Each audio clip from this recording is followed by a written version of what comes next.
which I'm very honored to interview. And he is the founder and executive director of Idealist.org.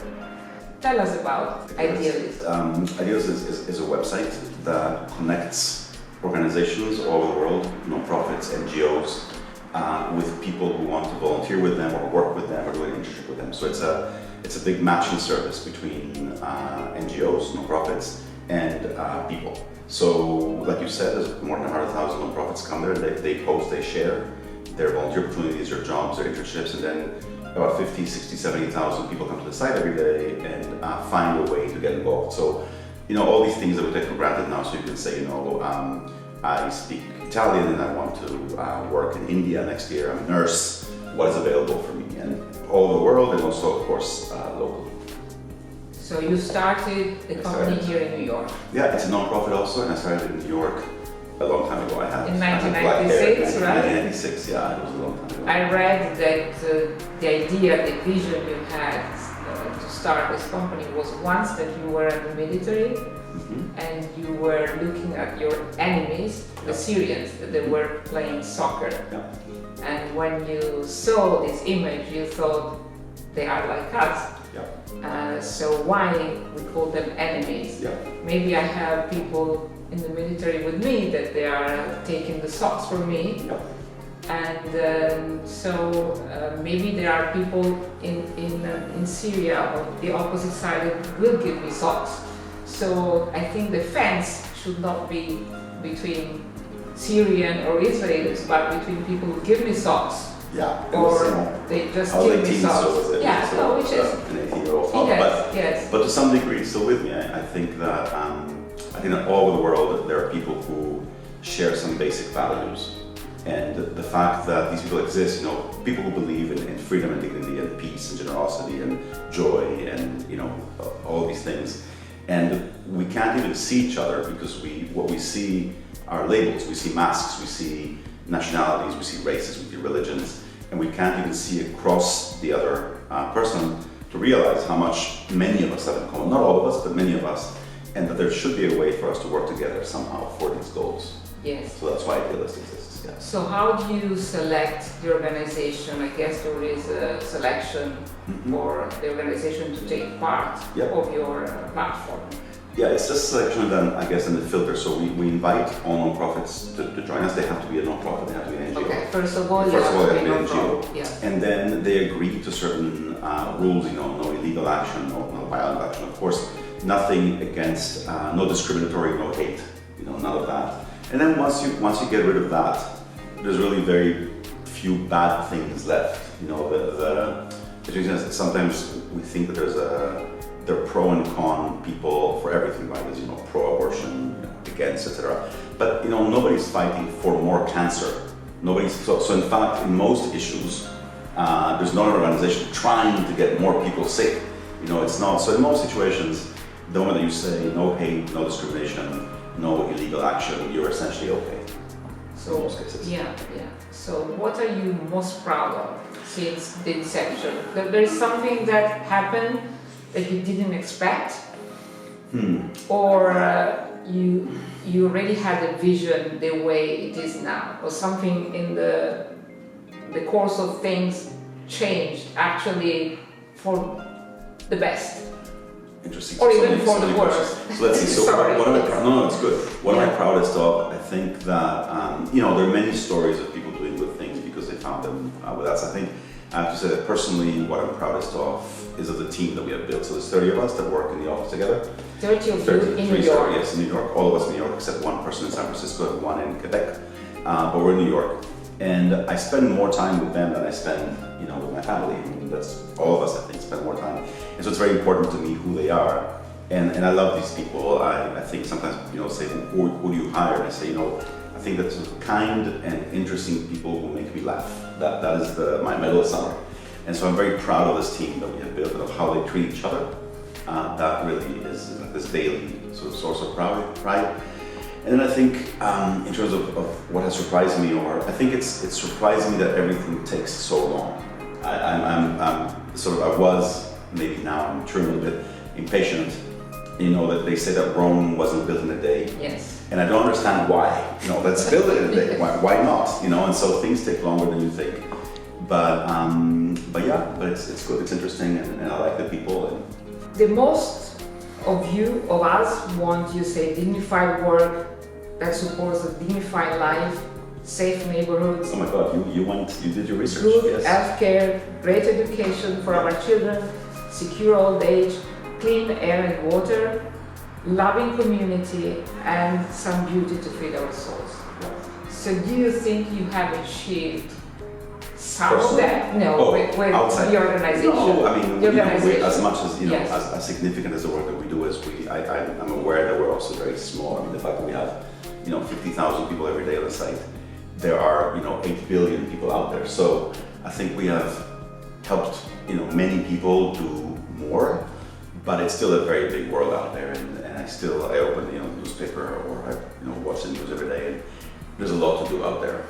I saw on the platform that you have like a new item on the menu saying actions. Mm-hmm. Can you explain me Yes. what actions is? So actions is we've always had volunteer opportunities. The problem that we have found that we're trying to address is that when people think of volunteering, they have some very specific ideas in mind. They think of helping a child with their homework or going to a hospital. They don't really think of a rally or a protest or a donation or a petition.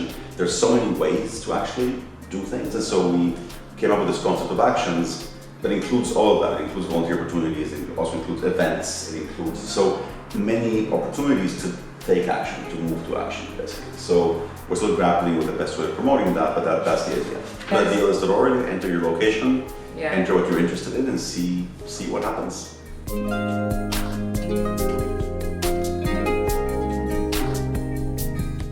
So Idealist Day is a great question. So about 2 years ago, I started experimenting with this idea that the whole theory behind, I guess, Idealist is that, and everything we're trying to do is that all the world, there's a big gap between the good intentions that all of us have and then the action that we take. We all want to do things. We want to help a neighbor. We want to do something about genocide, and we don't know where to start. We don't know what to do. And so there are many ways of addressing that. And one way is this concept of Idealist Days. There are monthly days of action. The idea that one day a month, let's do something, big, small, it doesn't matter, for someone or for something. And so we picked the dates, how 7/3, for example, right, is July 3rd in the US, but it's March 7th in Italy. And so we picked the dates of the months 3, 3, 4, 4, 5, 5, 6, 6 that are memorable and that work all over the world. I was wondering what the idea was behind this. We noticed that nobody had grabbed that, and we said, we will take it. Yes. And so it's simply the idea that it's memorable, it goes up, and it's the same everywhere. And every day and every month is going to be a different day, right? When you say, let's do something the first Tuesday every month, well, maybe some people can't do something on Tuesdays. But if you do 7, 7, 8, 8, it'll vary. So anyway, so one day a month, people around the world get together and or alone, and it can be something as simple as I'm finally going to say hello to my neighbor that I've been postponing for years, or I'm going to volunteer, I'm going to organize a big event, or just it's an excuse. And I think human beings, we all need deadlines. We need a date to do something in. So that's what Idealist Days are, and we're trying to grow that.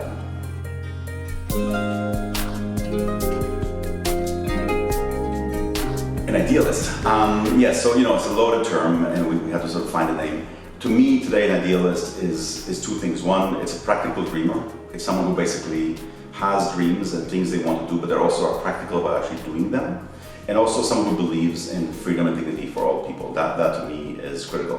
So we're trying to, this idea that you have people around the world that have all this in common.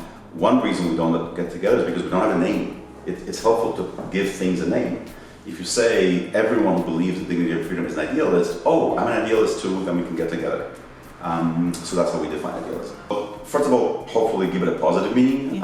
Again, it's a word that in some countries, in some contexts, people think of, pie in the sky. There's idealist as utopian, and I don't think we're utopians. I think people that basically want to do good and want to, again, help build this kind of world. And so you could go and invent a word. Inventing a word is really hard. So what we're doing is we're just grabbing this word and saying, let's make it mean something more and use it that way. So do you think, one last question, being in New York, it's essential to build this kind of I don't think platform? it's essential. I think it was helpful. Certainly when I came here. I think today, on the web, you can be everywhere. We're sitting here in New York speaking to Italians. We could be in Antarctica. Like, it doesn't really matter anymore.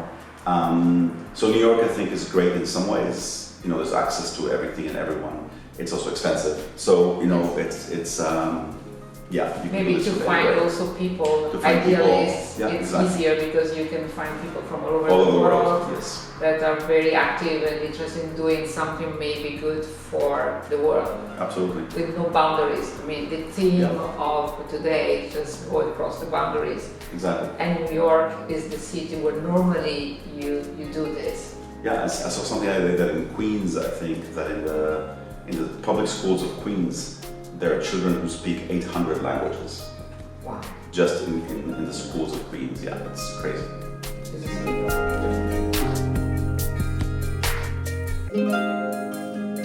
It's amazing how much time people spend, all of us, me too, I mean, it's amazing how much time we spend, reading the news and worrying, right? If for every hour that we spend, looking around the world and saying, oh my God, things are so terrible, if we spend 5 minutes doing something for someone, I think what happens is sometimes we think that unless we do something big, it's not worth it. And everything is worth it. Every small step is worth it. Like I said, saying hello to a neighbor.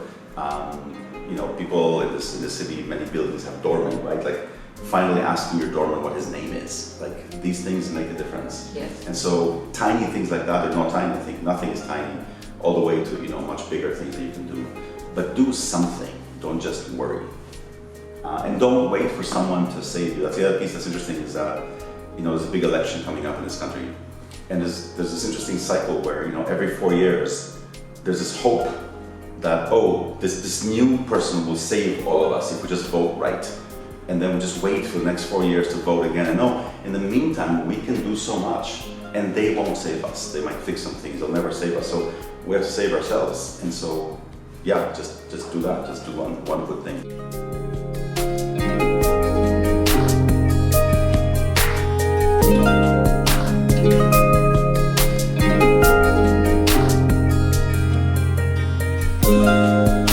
Thank you.